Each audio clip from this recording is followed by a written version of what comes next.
a emissora da Casa do Povo.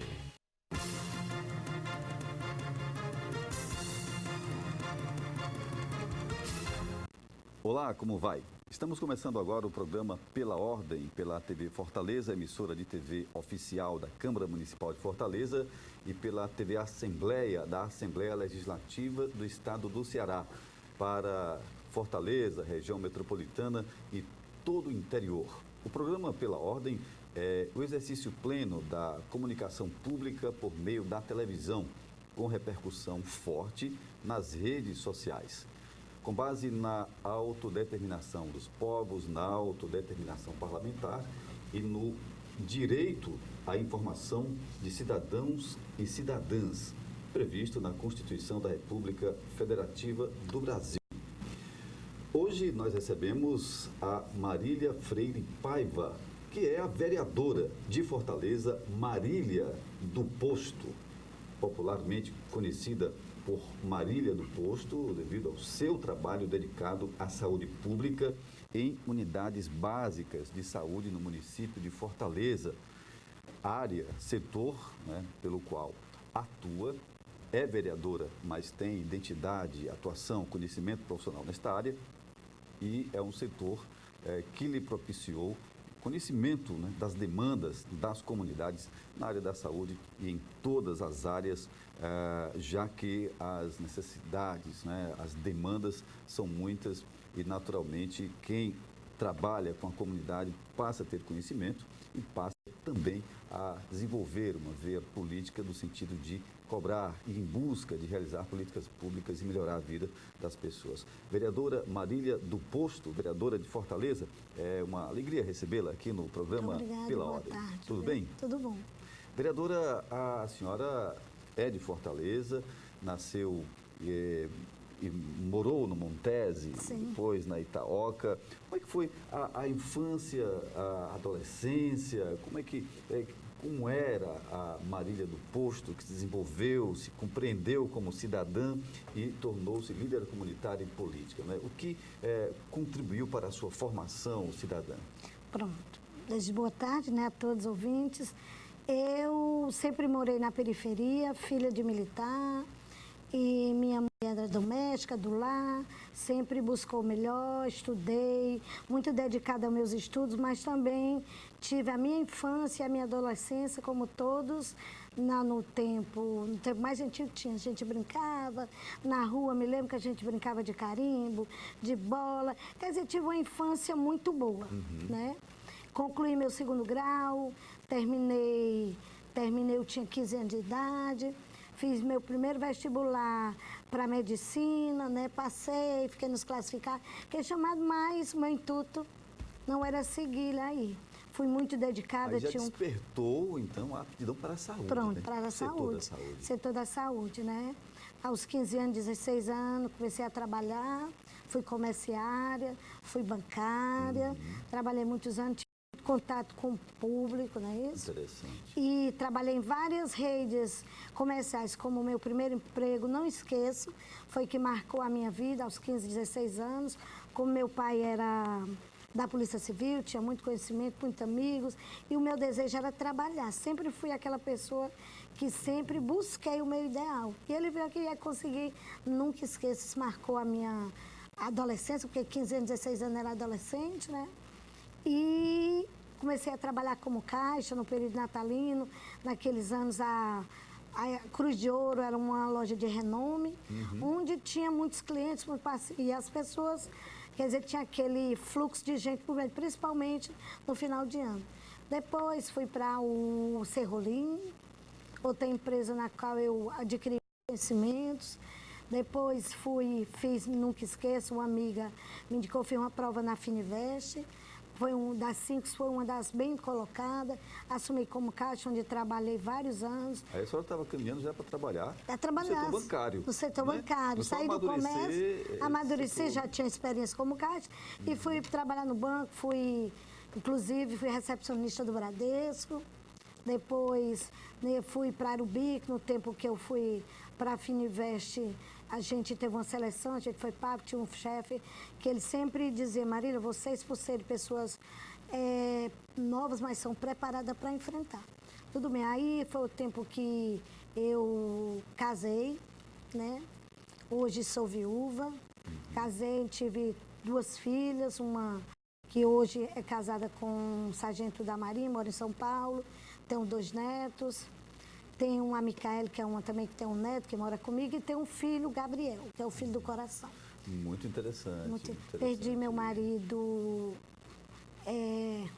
há 7 anos, inclusive foi uma morte muito trágica, na qual ele foi trabalhar, e assalto como sempre, né? A violência urbana. A violência urbana. Assim, você me perguntou como é que eu cheguei até a área da saúde, não é isso? A senhora trabalhou no setor, foi comerciária, né? Foi comerciária. Tem larga experiência nessa área, na área também de atendimento bancário. Pronto. E aí a senhora Pronto. principalmente se notabiliza e se popularizou com o nome Marília do Posto, né? A partir do seu trabalho no posto de saúde. 92. José Valdevino de Carvalho, no bairro Itaoca, que pronto. é hoje o seu bairro. O meu bairro, né? na qual eu atuo. Pronto, 92 eu conheci, eu tinha muita vontade, sempre fui, muita vontade de conhecer a área da saúde, nos atendimentos que eu fazia como comerciária. Eu achava muito bonito quando a pessoa dizia assim, sou funcionária pública, eu trabalho no posto, eu trabalho no hospital. E ali foi me despertando a minha curiosidade e o meu desejo de trabalhar a área da saúde. Interessante. Aí quando saí, quer dizer, fui demitida do último emprego, que foi a Fininvest, aí eu fui demitida. E fiquei alguns meses sem trabalhar. Conheci um líder comunitário, o doutor João Batista, que atuava no Montes, era uma pessoa que tinha um trabalho muito bom. Né? Inclusive, nós tínhamos também um grande político, Nacílio Andrade, que morreu recentemente, mas foi um político que ensinou muito, trabalhou muito pelo Montese. Fala-se que há um Montese antes de nascer e um Era Montese um. depois, né? No Montese depois. Doutor João Batista também era muito atuante. Aí, doutor João Batista, devido ao trabalho dele político, devido ao trabalho dele comunitário, ele ingressou na carreira política. Saiu candidato. Nesse tempo, ele tinha muito acesso à prefeitura, que foi no tempo do doutor Juraci Magalhães, e ele começou a fazer um trabalho e me chamou para que eu fosse trabalhar com ele. A senhora passa, então, a ser uma agente comunitária, né? Não, aí ia trabalhar com ele no escritório dele. No atendimento ao público? No atendimento ao público, com ele, que nesse tempo ele era candidato a vereador e juntamente era com o Nacílio Andrade, eram os 2 do bairro, né? Então eu fui trabalhar, era que fazia os discursos, era que trabalhava a campanha dele. Mas antes dele ser eleito, ele faleceu. Aí foi onde ele deixou e já tinha conversado comigo, Marília, se qualquer coisa que ocorrer, você vai trabalhar no posto de saúde. Nesse tempo ele mandou, ele faleceu, passei uns dias em casa e depois eu procurei uma pessoa da área da saúde, da Secretaria de Saúde. E lá onde eu comecei, ela me encaminhou para o posto de saúde e aí eu comecei a trabalhar como voluntária. Como missionária mesmo, Pronto. Né? Aí onde eu aprendi aliás, já gostava e aprendi a gostar muito mais da área da saúde, onde eu fui conhecer a necessidade do povo do bairro que eu moro atualmente. Então, você saía de casa pela manhã para acompanhar todas aquelas demandas, aquelas solicitações de exames. Não, aí o agente de saúde, o cargo do agente de saúde é um elo entre a comunidade... A senhora já foi como agente de saúde, então? Já fui como agente de saúde. Muito bem. Depois que eu saí do doutor João Batista, eu já entrei como agente de saúde. Não foi na administração, não foi na parte interna, no atendimento, já foi como agente no campo, né? Onde eu conheci realmente a verdadeira realidade da periferia. Porque aí visita casa a casa, né? Casa a casa, porque é um elo. Você vai visitar a família. Quando você visita a família, você não vai visitar só a parte da doença. Você é assistente social, você é enfermeiro, você é médico, você é tudo. Entendeu? Você tem que ouvir, levar a demanda até a equipe da saúde da família. Que é a proposta do programa. Que é a proposta do programa, PSF. Né? Aí foi onde eu comecei o meu primeiro campo de trabalho, foi ali no aeroporto antigo. Aquela ocupação. Foi no tempo, foi em 92, epidemia da cólera, não sei se você chegou a conhecer. Sim, lembro. Muitas pessoas morriam, ali o agente de saúde tinha que estar lá visitando. Rapidamente se desgatava e perdia peso rapidamente. Tinha que estar lá, tinha que a gente chamar a ambulância levava, e o agente de saúde ali tinha que fazer aquele trabalho de limpar, de orientar a família e ficar ali aguardando uma notícia do hospital daquele paciente que teria que ser levado. É um trabalho humanitário, Humanitário. Vi muitas crianças, muitas pessoas morrerem ali na ocupação que eles tinham ali próximo do Porto Velho, né? E depois daí, eu já era do Valdivino Carvalho. Já era do posto Valdivino de Carvalho. Já Valdivino de Carvalho, que nesse tempo, o posto Valdivino de Carvalho, ele tinha a escola Valdivino de Carvalho, que é vizinho, que era um elo, na qual, ele, além dele atender a comunidade, ele atendia as crianças da escola, dava atendimento médico àquelas crianças que necessitavam. E aí a gente foi um trabalho na qual eu comecei em 92, 94 veio o PSF, ficou implantado, né, a territorialização da unidade de saúde, e eu comecei a fazer meu trabalho. Visitar, levar, ajudar, fiz meu curso de técnico de enfermagem. Isso não é uma função do agente de saúde, mas como eu tenho o curso, sou técnica... Agrega conhecimento. Agrega conhecimento, porque eu tinha como saber se o paciente estava verificar uma pressão, verificar a glicemia e ver como era o estado do paciente.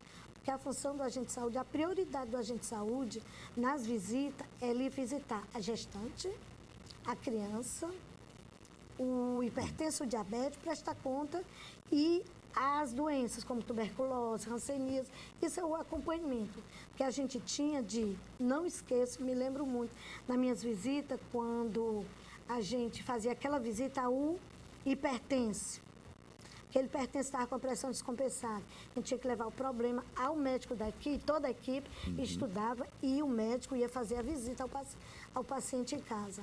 Aquela gestante a gente tinha a obrigação de iniciar. Gestante hoje, a pessoa fez o teste e deu positivo, então a gente tinha que notificar, encaminhar para a unidade, a gestante ia acompanhar. Todo mês você tinha que acompanhar, foi para a consulta, não foi, por que não foi, fazer a busca ativa, né? Por que não foi, por que abandonou? Será que mudou? Aquela criança também que tinha de acompanhar a parte de vacinação do peso. Todo mês o agente de saúde tinha que fazer, ainda faz, entendeu? Me lembro que no posto de saúde, ou lá no Valdivino de Carvalho, nós tínhamos o programa que foi implantado, o programa que tinha multimistura, não sei se você chegou a conhecer, na qual o Banco do Brasil e a Prefeitura nos formou, no Valdivino mesmo, uma cozinha, onde era feita a multimistura. Para segurança alimentar, né, de crianças. De crianças, onde a gente conseguiu nutrir várias crianças, que muitas vezes chegavam, elas recebiam 4 quilos, onde era o leite, onde era a multimistura e onde tinha também o óleo, que era para fazer. Foi um trabalho belíssimo, né? Que foi feito, inclusive, começou através de ONGs, e a prefeitura abraçou e a gente conseguiu detectar várias crianças que hoje são rapazes e moças, e muitas vezes quando se encontram comigo assim na rua, eu disse, você sim, vereador? Ou, sim, Marília, eu gosto que me chame de Marília. Devo a sua equipe e a senhora que buscou muito e nos ajudou muito. Nos últimos 20 anos nós temos uma diminuição da mortalidade infantil. Sim. Não é? E aí a gente, às vezes, se pergunta como esses índices vêm sendo alcançados. E aí ações pontuais em postos de saúde, pessoas iguais à senhora, de agências de saúde, centenas, milhares de agências de saúde, que têm uma função importantíssima, né, para estes resultados. Né? Sim, importantíssimo. O agente de saúde é muito importante na comunidade. Por ele morar na própria comunidade, ele conhece cada pessoa que mora ali, entendeu? Por exemplo, você tem que conhecer.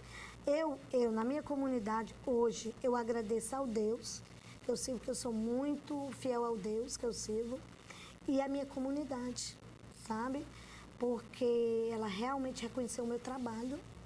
Pois é, um trabalho que resultou, então, na eleição da senhora com 4.639 votos à vereadora de Fortaleza na eleição de 2016. Sim, né?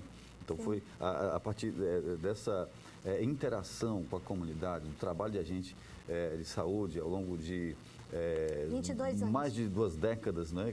Que a senhora, então, despertou para lançar uma candidatura, a própria comunidade a incentivou e a senhora chegou. Pronto. Eu tinha um trabalho, assim, um trabalho da comunidade, de buscar, de trabalhar, de cuidar. Porque quando você tem amor ao seu trabalho, você trabalha e amor ao seu próximo. E é isso que eu sempre faço, entendeu? Foi assim, como agente de saúde, 2008, como eu trabalhava numa unidade, nós tínhamos uma pessoa que era do PRTB, entendeu? Aí tinha a Fabiana, que era uma enfermeira, que era a chefe da minha equipe. Ela via o meu trabalho e via o amor que a comunidade tinha por mim, pelo meu trabalho. Então, ela disse, Marília, vai. O menino convidou, disse, não vou não.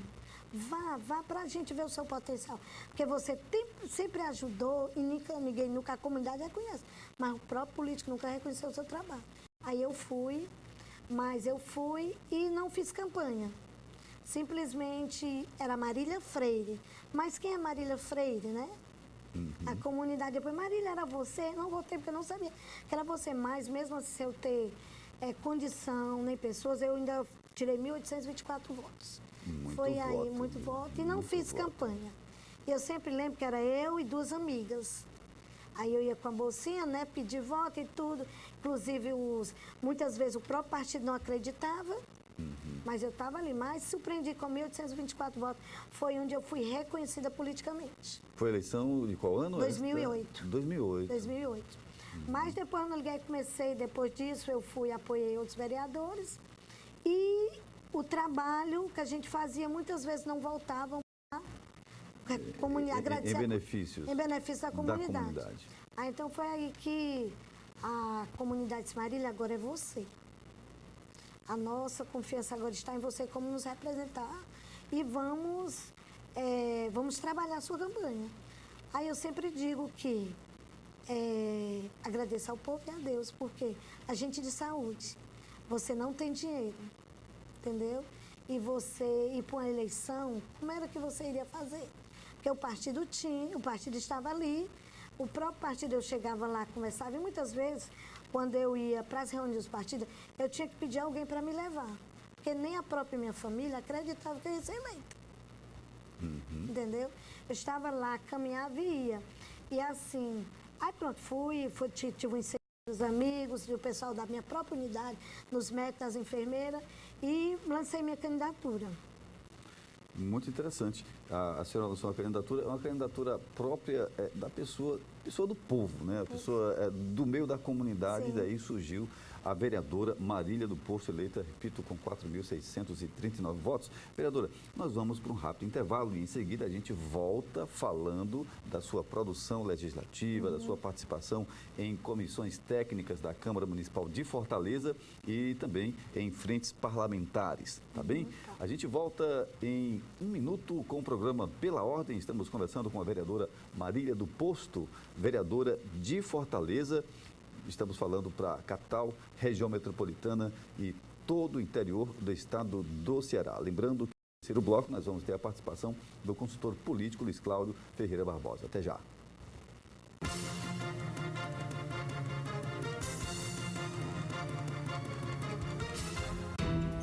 Avançar rumo a uma vida mais saudável e solidária é a nossa fortaleza. Novas UPAs, monitores dos postos de saúde, núcleos de apoio à saúde da família, salas de aleitamento materno, núcleo de desenvolvimento infantil, central de medicamentos, novo centro materno-infantil, novos leitos nos Frotinhas e primeiros leitos do IJF2. Prefeitura e você, uma fortaleza que avança rumo ao futuro, é a gente que faz. Bem-vindos a um novo ano. A Prefeitura investe no social para um futuro com mais segurança em Fortaleza. Juventude na Onda, Academia Enem, Rede Cuca da Prefeitura, inova com centros de educação infantil e mais escolas de tempo integral. A educação de tempo integral da Prefeitura é saber, é vida, é saúde e mais segurança para milhares de jovens da periferia. Prefeitura e você, uma Fortaleza melhor, é a gente que faz.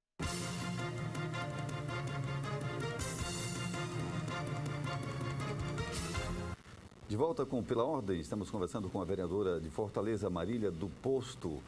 A gente já falou um pouco sobre o perfil, né, a história da vereadora, de que maneira ela chegou no seu trabalho comunitário que a credenciou a ser vereadora do município de Fortaleza. Agora nós vamos falar da produção legislativa, da atuação parlamentar e na comunidade da vereadora Marília do Posto. Vereadora, a senhora, ao longo destes quase 3 anos de mandato, a senhora tem 146 iniciativas, né, e 7 coautoria, que é exatamente a senhora participa junto com o titular da proposta. A senhora faz uma subscrição, assina junto, né? São 7 coautorias e uma produção legislativa bem interessante de 146 iniciativas, com 42 indicações, leis ordinárias em número de 9 e 89 requerimentos. A senhora, a gente vai já falar sobre algumas propostas de sua autoria, já umas aprovadas, outras em tramitação. Né? Agora, a senhora, como a sua história é ligada à área, nas lutas comunitárias por melhorias na área da saúde, a senhora é membro, integrante titular da Comissão de Saúde e Seguridade Social.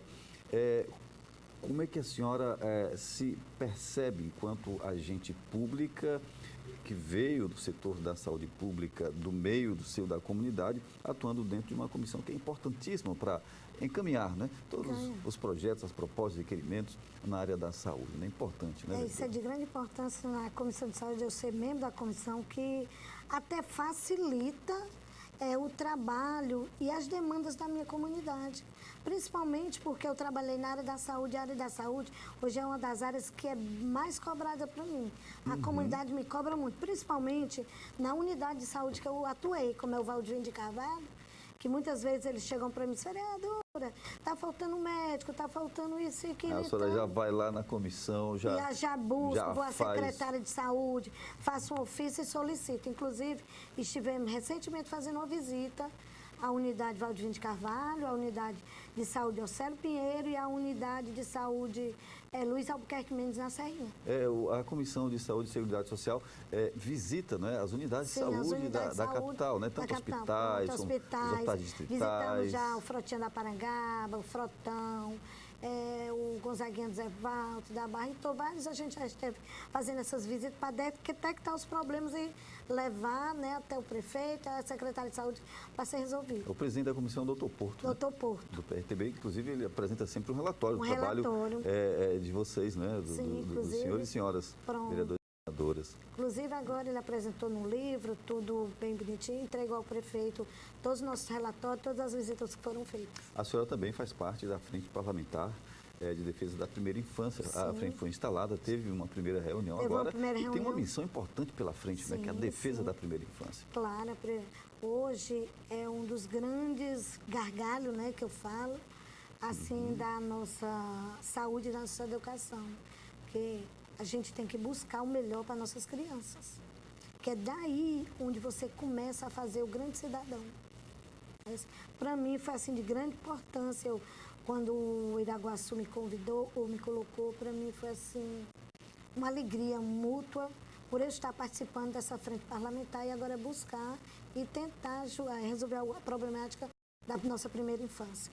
A senhora tem uma atuação marcante na área da saúde, tanto que as pessoas lhe identificam como Marília do Posto, não tem mais como Marília Freire Paiva, né? A Marília do Posto. Mas a senhora também se preocupa com outras áreas. Sim. Por exemplo, a senhora tem uma proposta de implantação, a senhora colocou uma proposta de implantação por meio de um projeto de indicação de uma unidade avançada do Cine Municipal na Secretaria Executiva Regional 4. Nós colocamos, sim, inclusive está em trâmite, né? A gente está aguardando a resolução para que... É importante, porque é importantíssimo. É uma porta aberta para o emprego, para as pessoas. E assim, hoje as comunidades, as pessoas, elas procuram muito um emprego, não tem, né? Principalmente agora porque para uma unidade do Cine que nós tínhamos ali na Parangaba. Foi extinta, não tem mais. Então, eu vi que há grande necessidade de implantar, principalmente na Regional 4, entendeu? São cines municipais do município de Fortaleza, né? Essa unidade que foi extinta era ligada ao Ministério do Trabalho, né? Ministério do Trabalho. Foi extinto. Foi extinto, entendeu? Sim, pois não. E assim, é muito importante, até pela busca, porque muitas vezes a comunidade, elas nos procura a falta de emprego, principalmente aquele pessoal da periferia. E levando o Cine, a senhora está ali possibilitando uma forma centenas, milhares de trabalho e beneficiando aquela comunidade, né? Ali próximo vai ser beneficiado o pessoal da Parangaba, da Serrinha, do Itaperi, do Parque Dois Irmãos, e ali vai ser beneficiado principalmente aquele pessoal mais carente. A senhora tem uma indicação, um projeto de indicação que orienta o município de Fortaleza a realizar concurso público, né, que também dá diretrizes, né, no caso, as orientações para a publicação de edital para o quadro de profissionais de agente comunitário de saúde. Exatamente a profissão da senhora. Fortalecer isso. Fortalecer isso. Hoje é uma grande dificuldade a unidade de saúde ter um valor adequado da sua população. Ter a sua população X, realmente. Por quê? Porque em muitas áreas não tem agente de saúde. Por exemplo, eu saí da minha área em 2016. Até hoje nós não temos agente de saúde para cobrir aquela área. Entendeu? Isso é a grande necessidade. E muitos agentes de saúde que saíram... A agente de saúde da área está cobrindo Fortaleza toda, né? Pronto. Entendeu? Isso é a grande... mas falta. Aí a área lá ficou sem agente de saúde. Para ir de casa em casa. De casa em casa. Alguns agentes, aquele que é agente de saúde que trabalha bem mais próximo é que vai fazer algumas visitas. Isso dificulta o trabalho do programa Saúde da Família. Porque ali, muitas vezes, a comunidade ela reclama assim, não tem medicamento, mas a própria unidade de saúde ela não tem visão realmente de quantos hipertensos, quantos diabetes ela tem. Tem que ter um censo, né? Tem um censo, pronto. Tem um acompanhamento. Pronto, é isso. Não tem. Porque se a minha área está descoberta, ali já morreu alguém, já nasceu alguém, já mudou alguém, não tem a realidade real. Isso é por isso que o que está acontecendo hoje na saúde pública e na saúde não tem como o nosso governante saber realmente a realidade. É por isso que me veio a obrigação, né, e de fazer a solicitação e o projeto de indicação para que solicitasse, fosse feito o concurso do agente de saúde. E está tramitando pela casa, estou aguardando para que seja levado até o prefeito. E eu sei que ele vai abraçar com bons olhos, né? Porque ele sabe a grande dificuldade que está tendo a comunidade, sabe a grande importância do agente de saúde. A senhora também, visando aí, há todo um esforço dos estados e dos municípios para a implantação do Plano Nacional de Resíduos Sólidos. E no município de Fortaleza, a Prefeitura tem adotado o modelo de ecopontos. Sim. A senhora tem uma proposta de um ecoponto para o bairro Bom Jardim. Pronto, né? Nós já temos... Que tramita, inclusive. Está aguardando a designação do relator. Sim. Né? Está na Comissão de Constituição aqui da Câmara. Estou só aguardando. Nós temos, inclusive já foram entregues um ecoponto no início do meu mandato, 2017, na Itaoca, né? O da Itaoca já está ok, né? Nós temos nós temos um ali no Montese, também que já está na proposta, já foi passado para a gente, que ele fica na esquina da Rio Cieló com o Equador, também vai ficar muito, muito visto, que fica bem na avenida. E nós temos esse do Bom Jardim, que brevemente estará sendo construído. Muito bem. Então, já há ecopontos no Montese e na própria Itaoca. Itaoca nós temos. É importante. Como é que é a adesão das pessoas? As pessoas têm ido mesmo deixar lá o resíduo sólido, porque há benefícios, por exemplo, no bilhete único, sim, né? Para as pessoas que transitam pelo transporte coletivo da cidade, né? Muito, isso sim.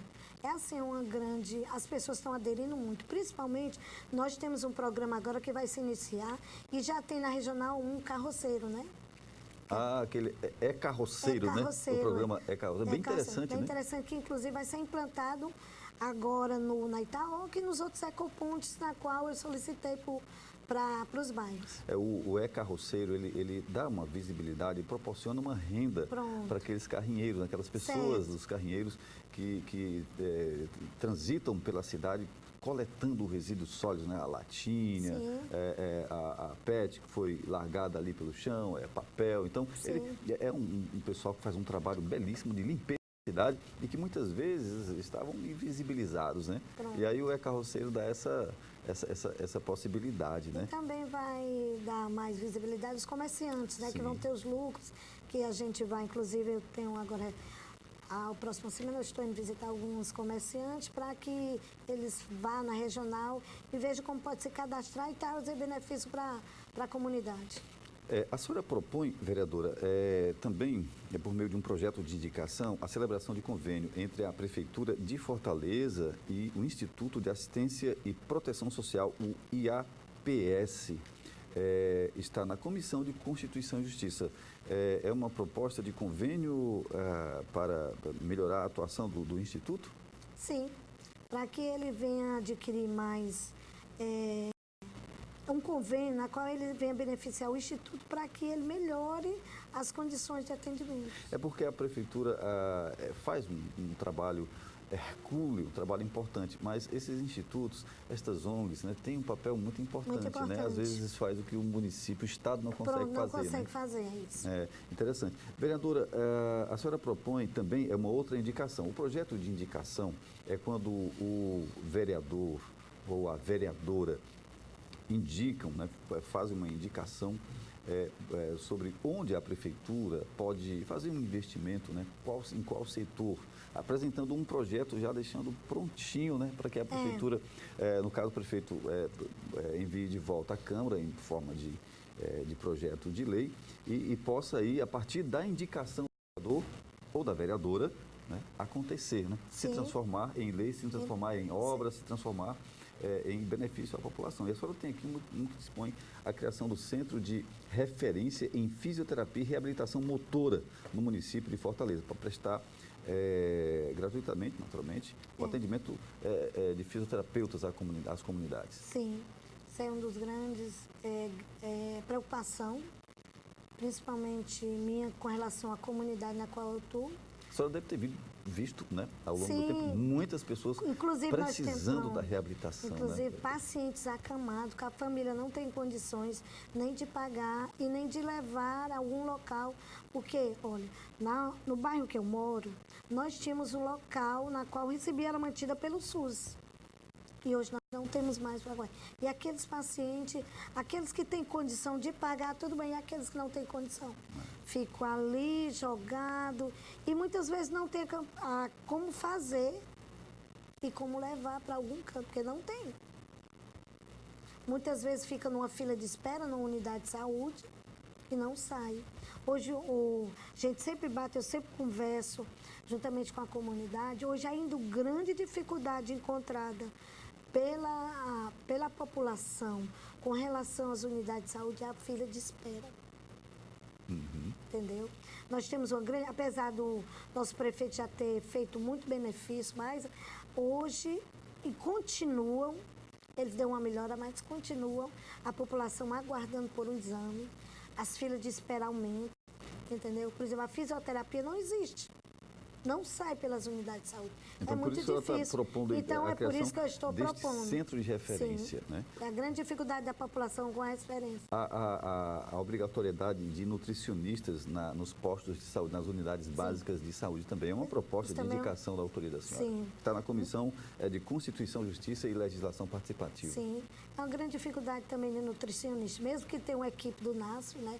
Tem algumas equipes que o prefeito já fez alguns concursos, algumas coisas, mas em algumas unidades também necessitam de uma nutricionista. E assim, a própria comunidade, em algumas reuniões, solicitaram. Muito bem. A senhora realizou uma audiência pública, né? A senhora requeriu e foi realizada uma audiência pública, teve uma mobilização muito interessante. A TV Fortaleza fez naturalmente a cobertura, exatamente fortalecendo as políticas públicas para os laços legais, a adoção. Né?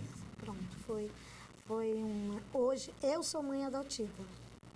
Então, vi na minha caminhada a grande dificuldade que algumas famílias têm de conseguir adotar uma criança. Está faltando o quê? Está faltando pessoal. Muitas vezes o serviço burocrático dificulta muito e as famílias muitas vezes desistem devido à burocracia ser grande. Então, a minha audiência que foi feita, foi discutido, foi muito boa, entendeu? Inclusive, contamos com várias entidades, inclusive a Calanto, que é uma das entidades que busca muito o benefício de adoção. Entendeu? Para mim foi assim, eu me senti realizada. Hoje meu Gabriel tem 11 anos, que é o filho do 11 coração. anos. E eu senti na pele a grande dificuldade de adotar. Porque há famílias com condições de adotar, principalmente por ter amor a dar, né? Por exatamente querer acolher a criança. Né? Então é preciso que esse processo legal ele ande rápido, desburocratizado. Com toda a responsabilidade, naturalmente, né? Certo. Mas desburocratizado. Né, eu cheguei a visitar vários abrigos. É muito difícil quando você chega num abrigo que aquela criança pede para você levar. Entendeu? E a gente vai olhar qual é o lado que está. É a burocracia, não é a família. Entendeu? A família, ela está ali para acolher, ela está ali para buscar. Mas devido à grande dificuldade, muitas vezes ela desiste, não, vou deixar lá. Que o Estado possa acompanhar, Que então, essa família com as crianças, né? Como é que está esse processo de adoção, né? Como é que está a convivência, toda a habituação, né? Do viver em família, que possa acompanhar, mas que possa facilitar que isso aconteça, tirar mais né? a burocracia, né? É isso. Da condição que sejam feitos legalmente, mas com mais agilidade. Muito bem, vereadora Marília do Posto. Vereadora, são muitos os projetos, as propostas, os requerimentos, as proposituras da senhora. A sua produção legislativa é uma produção legislativa muito boa. A gente não consegue abordar num programa só. A senhora fica convidada para voltar muito em breve aqui ao programa Pela Ordem. Muito obrigado pela presença. Tá bem? Obrigada.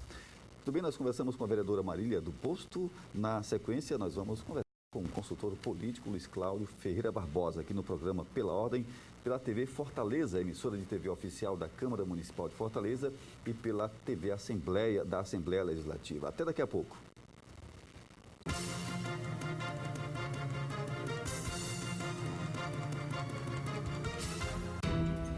Avançar rumo a uma vida mais saudável e solidária é a nossa fortaleza.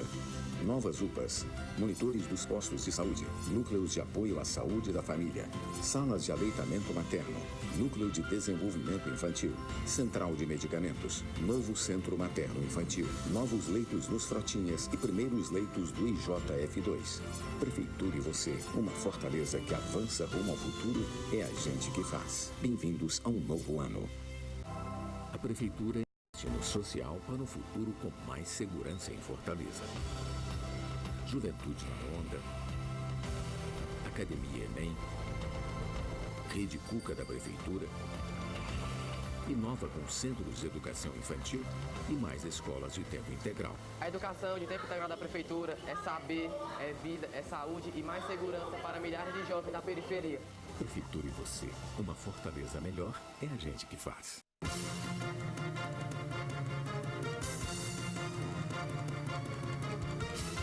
Estamos de volta com Pela Ordem, agora conversando com o consultor político Luiz Cláudio Ferreira Barbosa para Fortaleza, região metropolitana e todo o estado do Ceará. Vamos falar sobre o contexto, conjuntura nacional e também local. Tudo bem, Luiz Cláudio Ferreira Barbosa? Sem dúvida, né, Paulo? Mais uma vez, uma semana muito movimentada, né? Não tem como negar que a gente não tem pauta ou falta pauta sobre análise política, né? Entre elas, reforma da Previdência, tão polêmica e tão acompanhada pela população, né? Mas sem dúvida, aqui eu tenho que reconhecer o belíssimo trabalho do senador cearense Tasso Gereissati. Demonstrou com a sua experiência como ex-governador, né? E como um dos decanos daquela casa, alguém que tem um bom senso. E, sem dúvida, o projeto da Previdência que saiu do gabinete de Paulo Guedes, passou pela Câmara e agora está sendo definida lá no Senado, é um outro projeto. Está desidratado a partir da... Não, eu acho que ele está mais coerente. A ideia está mais coerente. inicial... Ele não está desidratado porque ele vai economizar mais de 1 trilhão. Então, ele está dentro das metas dele. Então, o que está mudando são alguns focos. Ele está mais atendendo algumas questões sociais que era um assunto em que uma parte da sociedade, no início, achou ela muito draconiana. Agora não, agora ela está mais suave no seu formato final. Uma coisa é certa, as pessoas tinham noção que iriam perder alguma coisa em matéria de direitos sociais. Mas havia uma previsão de se perder muito. No entanto, agora eu acho que está havendo um equilíbrio. Até porque é aquilo que nós falamos em programas anteriores. O mercado de trabalho mudou, né, Paulo? Você pega, por exemplo, um motorista de Uber, que agora já foi detectado, ele não tem nenhum vínculo empregatício com a Uber, com a empresa que ele faz a transação junto com o passageiro. É uma triangulação, né? Na qual a gente se acerta um preço que é automaticamente feito através de um aplicativo. Quer dizer, esse é um novo mundo do trabalho. Os entregadores de alimento hoje também é outro espécime muito parecido com o Uber e por aí vai. De alguma maneira, o que se demonstra? Se demonstra que o presidente do Senado, Davi Alcolumbre, tenta, de alguma maneira, se tornar um Rodrigo Maia do Senado. Em que sentido? Mostrando que tem uma liderança, que não é só uma criação da Casa Civil de Onyx, não, que é um político que veio para ficar e fazer história. Tanto que eu acho que, indiscutivelmente, a reforma da Previdência seja finalizada, a reforma tributária também, o palco principal, eu acho que vai ser o Senado, Paulo. Ainda com relação à reforma da Previdência, você muito bem falou com relação a programas anteriores. Nos programas anteriores, aqui nunca foi negada a necessidade de uma modernização, né, de todo o sistema previdenciário, desde a concessão de benefícios, né, até a sua própria, o seu próprio organograma, a sua organização, o seu funcionamento administrativo, que, claro, vai resultar sobre como esses benefícios, de alguma maneira, sobre como esses benefícios serão pagos. Então, a gente pensava muito com relação a evitar prejuízos a partir do processo de terceirização irrestrita. Então, existe uma proposta que desidrata, não vai atingir 1 trilhão, tira cerca de 35 bilhões da previsão desta economia, né, prevista pelo ministro Paulo Guedes, que é facilitar, né, diminuir a alíquota na contribuição previdenciária para os trabalhadores terceirizados, já que o emprego terceirizado avança no Brasil. Quer dizer, é uma redução de danos, né? Como também... Em síntese, organizar a precarização, né? Pois é. Por incrível que pareça, hoje no Brasil nós não estamos mais vendo a manutenção da CLT. Mas, pelo contrário, nós estamos vendo agora se criar uma norma jurídica para tirar a precarização da ilegalidade e transformar ela em algo legal. A reforma, a terceirização irrestrita, na verdade... Tanto a reforma trabalhista como a MP da Liberdade Econômica, né, já criou normas nesse sentido. E a reforma da Previdência apenas é um processo de tentativa de equilibrar as contas públicas. Por quê? Poxa, tem estados que praticamente, e municípios, só conseguem pagar a folha dos ativos e a folha dos aposentados. Quer dizer, é uma coisa que tem que ser rediscutida futuramente, que é essa questão do equilíbrio fiscal, né? União, Estado e município. Os estados e municípios vão entrar na reforma? Aí que eu acho, de novo eu volto a dizer, com maestria, o senador Tasso Gereissati acabou atendendo uma demanda que era de interesse desde o princípio do ministro Paulo Guedes, que o pacote final contemplasse logo toda a área pública, não deixando que os governadores fizessem as suas reformas via das assembleias legislativas, que depois faziam um efeito cascata nos municípios dos respectivos estados. Agora só é um pacote completo. E eu acho que é bom, até mesmo para os governadores, que não vão precisar passar agora, nesse momento, por esse ônus, né, político e administrativo, porque é um tema que, sem dúvida, é espinhoso. Por exemplo, num estado como o Rio Grande do Sul, Minas Gerais, seria complicado, né? Estados que, literalmente, como o Rio de Janeiro também, estão sem condições de, com suas próprias pernas, arcar com as suas despesas, precisando, a todo mês, recorrer ao Tesouro Nacional, ao governo federal, para ter verbas para completar o orçamento do dito mês. Quer dizer, você nota que a política brasileira, de um lado nós temos a área econômica e das reformas funcionando, O nosso único problema é que nós temos um chefe de executivo que, infelizmente, ainda não compreendeu que não precisa estar o tempo todo nos holofotes. Eu acho que o Bolsonaro, cada vez mais, adotou uma personalidade muito forte e agressiva, que, por um momento, até que é plausível, porque é a maneira como ele atuava. Mas agora já começa a dar sinal. Como parlamentar. Tá. Não, como candidato a presidente, como o início da sua presidência, que ele queria impor e recuperar a visão da autoridade do executivo, mas eu acho que agora já está extrapolando. E quando a gente entra na seara das políticas internacionais, eu acho que já está saindo um pouco do tom. E fica caro para a nação, né? Está nas caro. relações comerciais, relações internacionais. Está caro. A gente precisa... Não se pode ter prejuízo nessa área. A gente precisa respeitar as políticas internas dos nossos vizinhos. Por exemplo, na Argentina agora, onde tudo indica as oposições vão retornar ao poder. No Chile existe um duelo entre as forças de centro-direita, mas centro-esquerda, mas ambas se respeitam muito. Há um equilíbrio ali de forças no Chile, que há um bom tempo vem caminhando junto. Por exemplo, eles dividem muito uma pauta econômica parecida, apesar de, na visão social, cada um ter diferenciais. Já no Paraguai, indiscutivelmente, a questão do Itaipu desestabilizou o atual governo. Eu acho que a tendência ali também, as forças oposicionistas voltarem ao poder na próxima eleição. E o caso da Venezuela é um caso à parte, né? É um caso que eu acho... já é histórico, né? Que já transcende várias gestões federais, né? Mas que também deve ser resolvido pelos próprios venezuelanos. É importante. É importante. A discussão hoje do papel do Brasil entre essa guerra tarifária entre Estados Unidos e China, que em determinados momentos eles se agridem, mas em determinados momentos eles acabam entrando em denominadores comuns. Então, isso é muito relativo. E quando eles entram neste denominador comum, quem está pelo meio sofre prejuízos, né? Porque são dois gigantes, né? São dois gigantes. Agora, Paulo, indiscutivelmente, o senador Tasso Gereissati demonstra que é um cara... Desculpa, um cara não. É uma liderança que tem uma capacidade ímpar de se recriar. Ele saiu maior do que entrou na reforma da Previdência.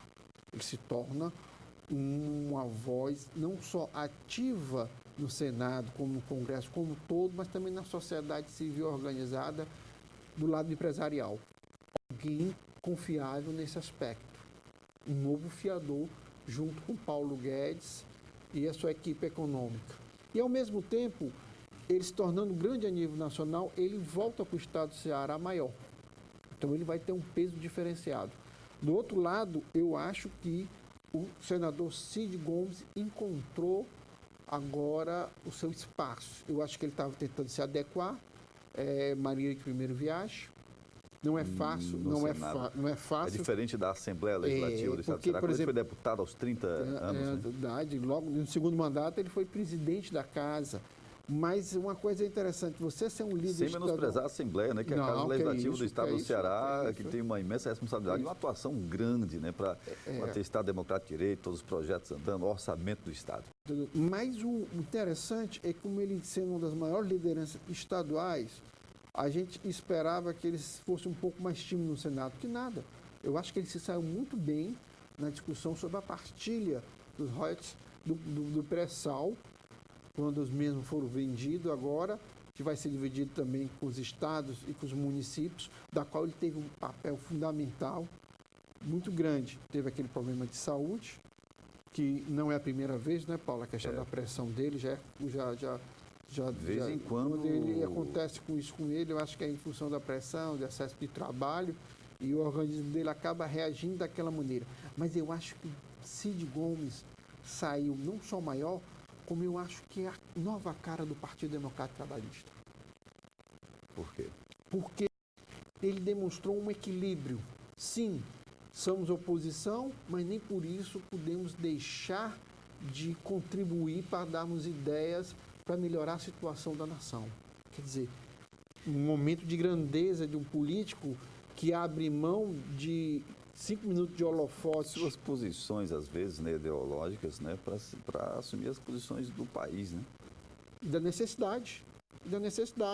Por exemplo, quando se discutia a questão da venda desses ativos, da questão da exploração do pré-sal, haviam pessoas que diziam que era um absurdo, que não podia se fazer isso, que devia-se o governo manter.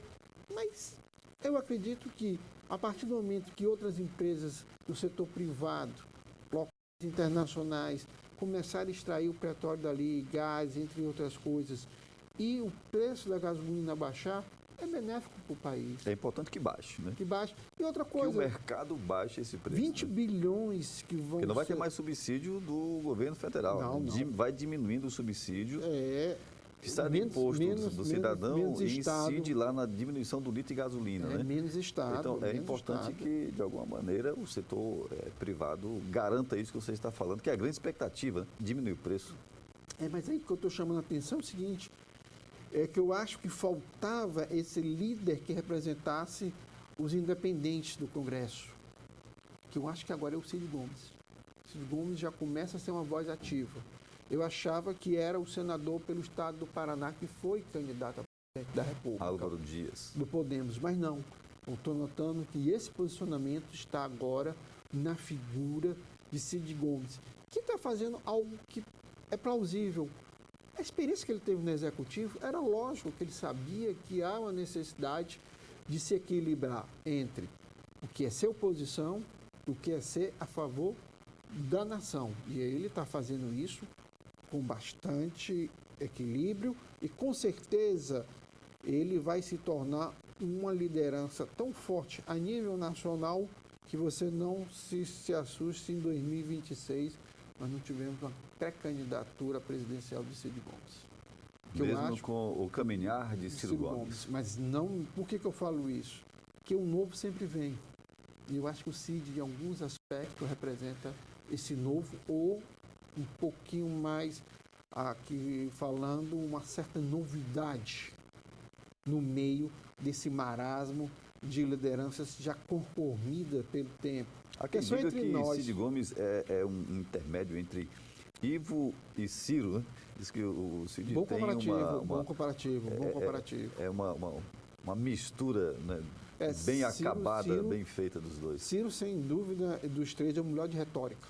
Tem um discurso que, literalmente, poucos políticos brasileiros o têm na atualidade. Já dizem que Ivo é um dos mais preparados e um dos mais técnicos. E Cid faz o equilíbrio entre esses dois, mas é o mais político, é o mais articulador. Por isso que eu digo... É engenheiro, né? Ele trabalha calculando, né? Fazendo. Por isso que eu digo que a gente tem que analisar que Cid se tornará uma liderança com bastante força. E para encerrar meu comentário, nos últimos dias se falou muito de uma pré-candidatura de Eunício de Oliveira a prefeito de Fortaleza, né? Ele reapareceu em algumas articulações junto ao partido, né? Até nível local e nacional. Fez algumas filiações. Eu acho que o senador Eunício de Oliveira, ele mantém uma aliança tanto com o governador Camilo Santana e o ex-presidente Luiz Inácio Lula da Silva. Ele vai acompanhar o PT nos principais grandes municípios do estado do Ceará, principalmente Fortaleza. Então, Paulo, eu acredito que ele não é um candidato à prefeitura de Fortaleza, mas que ele vai esperar a orientação do ex-presidente Lula sobre um candidato interno do Partido dos Trabalhadores. Eu acredito que o governador Camilo Santana, diferente de 2016, vai ter um posicionamento mais efetivo na candidatura petista. Eu já disse para você que eu acredito que os candidatos mais potencial é o deputado estadual Eumano de Freitas e o deputado estadual Acriso Sena, ex-presidente aqui da Câmara Municipal de Fortaleza, não em detrimento de Luziane Lins, mas porque o Lula tem uma noção de que a deputada federal e ex-prefeita, ela não unifica o partido e os seus aliados como esses dois nomes que eu acabei de citar. Então, na minha avaliação, esse modelo que nós assistimos por muitos anos, das correntes petistas, fazendo disputa voto a voto interno para depois lançar a candidatura, morreu. Eu acho que a decisão final sobre o candidato de Fortaleza será em Curitiba sobre a vistoria de Luiz Inácio Lula da Silva, que deverá ser acatada aqui pelo ex-senador Eunício de Oliveira, que na minha avaliação já tem um nome no colete como pré-candidato a vice-prefeito, que é o seu sobrinho, deputado estadual Daniel Oliveira, e provavelmente o governador Cid Gomes irá acompanhar a decisão do partido e participar efetivamente. Tudo isso eu estou falando, Paulo, se a candidatura do PDT não for o senador Cid Gomes, porque aí, literalmente, eu acredito que muda todo o cenário. Mas se não for um nome ou de um técnico ou de um político pedetista, o PT de Lula e o MDB de Eunício de Oliveira vão marchar em Fortaleza juntos e com uma participação efetiva do governador Camilo Santana, que não rompe com Cid Gomes, mas que hoje já compreendeu que é muito difícil, em função dos projetos antagônicos a nível nacional de Fernando Haddad e de Ciro, marcharem junto aqui em Fortaleza. Enquanto isso, o prefeito Roberto Cláudio vai marchando aí com o programa Mais Ação, que é um pacote de obras, aquele pacote de R$1,5 bilhão de reais. Que ele vai na contramão. Todos os dias. Que ele vai na contramão. São 2, 3 bairros que recebem lá praticamente a assinatura da ordem de serviço para areninhas, reforma de postos de saúde, escolas, centros de educação infantil. Agora, o mais interessante muito é que quando ele vai a esses eventos, é sempre pessoa presente e que acaba levando também os vereadores junto, é o presidente da casa aqui, o vereador Antônio Henrique, que tem uma simbiose com o Roberto Cláudio impressionante. E é interessante, o Antônio Henrique, ele é uma liderança imbatível em termos de bastidores. E você nota que ele não só organiza junto às lideranças aqui da casa, como também as lideranças que estão fora da Câmara Municipal, mas no seio da sociedade civil. Por isso que eu acho que Antônio Henrique será uma peça fundamental na escolha de um pré-candidato vindo da orientação de Roberto Cláudio. Em síntese, Roberto Cláudio, antes de lançar uma candidatura a prefeito de Fortaleza, deverá conversar com Cid e Ciro, mas também deverá conversar com Antônio Henrique. Mais uma vez, muito obrigado, Luiz, pela presença importante aqui no Pela Ordem. Obrigado também pela sua honrosa e qualificada audiência. Até o nosso próximo encontro.